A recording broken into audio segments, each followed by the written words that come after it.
Halo semuanya, di sini saya akan menjelaskan mengenai rekonsiliasi obat dan analisis diskrepensi.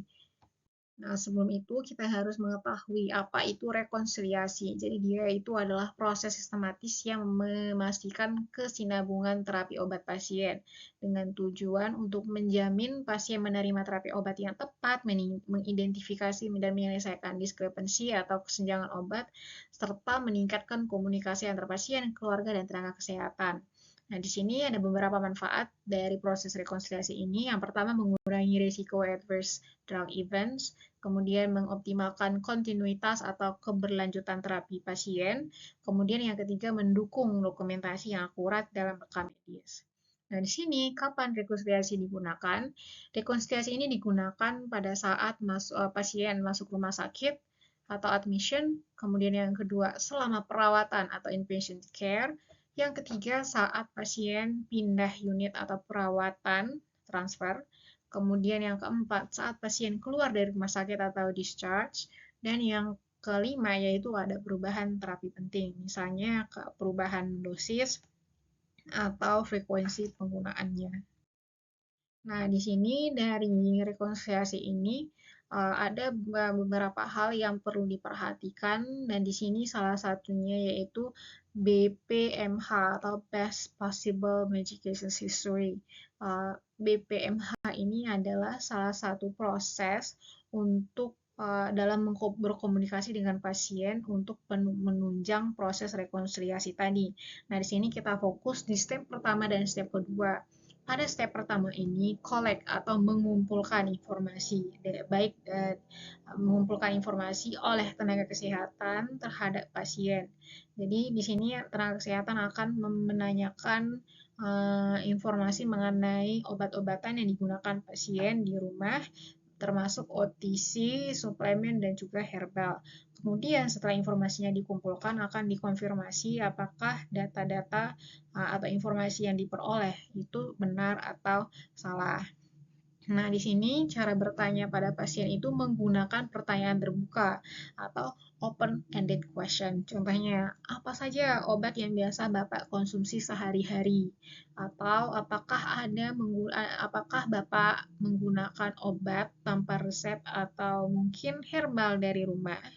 Nah, di sini catatan penting bagi tenaga kesehatan itu tidak boleh menebak, kemudian verifikasi setiap obat dengan kemasan atau resep yang ada. Nah, di sini setelah tahap collect, confirm, compare, dan supply dilakukan tadi, maka langkah berikutnya itu adalah analisis diskrepansi atau kesenjangan obat. Nah, pada saat tahap ini kita membandingkan daftar obat pasien dari rumah dengan resep dokter di rumah sakit.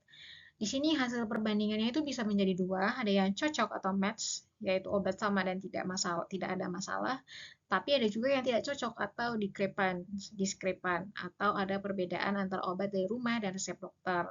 Nah, perbedaan ini kemudian diklasifikasikan menjadi tiga, yaitu intensional, sengaja diubah oleh dokter, dan sudah jelas alasannya. Kemudian ada juga yang unintentional, terdokumentasi, artinya tidak sengaja tapi sudah tercatat.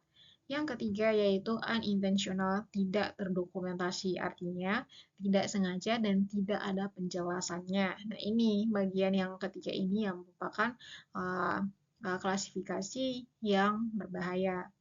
Nah, pada proses ini dimulai dari mengumpulkan BPMH tadi, kemudian membandingkan obat, lalu mengklasifikasikan diskrepansinya yang mana, lalu menganalisis penyebab dan dampaknya, apakah ringan, sedang, atau berat. Dan proses semua ini tujuan akhirnya adalah untuk memastikan perbedaan obat itu apakah aman, disengaja, dan bisa dipertanggungjawabkan sehingga mencegah kesalahan pengobatan pada pasien. Nah, di sini ya contoh formulir rekonsiliasi obat yang digunakan di rumah sakit. Teman-teman bisa lihat di sini ada kolom nama obat, dosis atau potensi, frekuensi pemakaian, cara pemberian, waktu pemberian, kemudian tindak lanjut, dan juga catatan atau perubahan aturan pakai.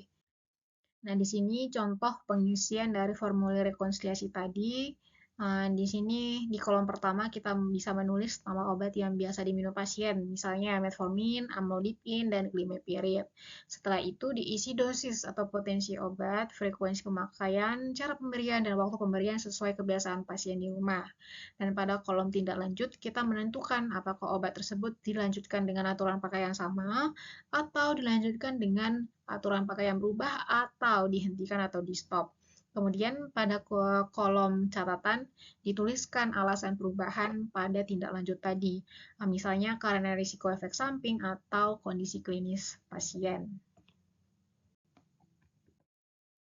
Kemudian di sini ada komunikasi sabar pada unintentional discrepancy atau kondisi yang terjadinya perbedaan yang tidak terdokumentasi.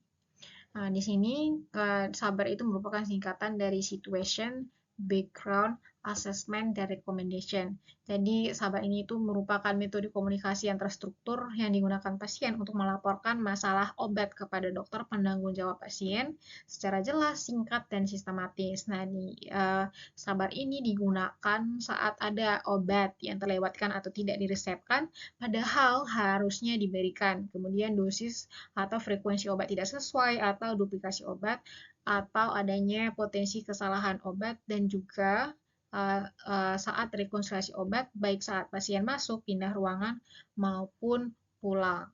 Nah, dengan sabar ini informasi yang disampaikan itu bisa menjadi lebih terarah sehingga dokter mudah memahami masalah dan segera mengambil keputusan yang tepat untuk pasien.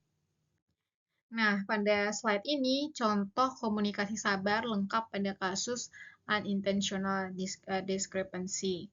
Nah, kasusnya di sini ada pasien diabetes mellitus tipe 2 yang rutin minum metformin dari rumah, tetapi saat masuk rumah sakit obat tersebut belum diresepkan. Nah, pada bagian situation, apoteker menyampaikan nih masalah secara langsung yaitu bahwa metformin pada pasien itu belum diresepkan. Dan pada background, apoteker menyampaikan bahwa pasien ini memiliki DM tipe 2 dan biasa minum metformin 500 mg 2 kali sehari dan fungsi ginjalnya itu normal. Dan pada bagian asesmen, apoteker menilai bahwa ini merupakan unintentional discrepancy dan ada risiko hiperglikemia jika obat itu tidak diberikan. Dan pada bagian recommendation, apoteker memberikan saran kepada dokter bahwa dilanjutkan untuk digunakan metformin 500 mg 2 kali sehari. Nah, di sini contoh komunikasi atau cara apoteker menyampaikan itu misalnya begini.